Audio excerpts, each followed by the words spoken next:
har bitta narsa 6 ta tarafning ichida turadi.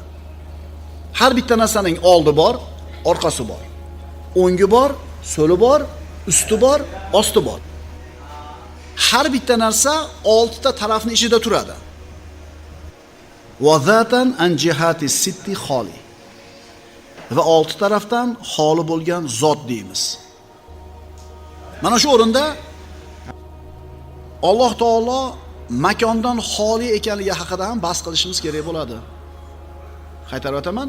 Mana shu o'rinda Alloh taoloni biron bir tarafdan, taraf degan tushunchadan xoli ekanligini aytishimiz kerak. Qaytarib aytaman, sizlar meni oldimda turibsizlar.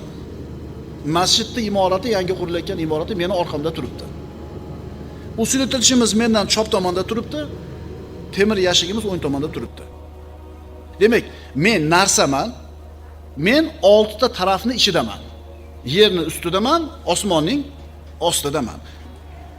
Va zatan an jihati sitti xoli. Allohni 6 ta tarafdan xoli deb aytamiz. Bizi ahli sunna val jamoa e'tiqodida Alloh taoloni zamon va makondan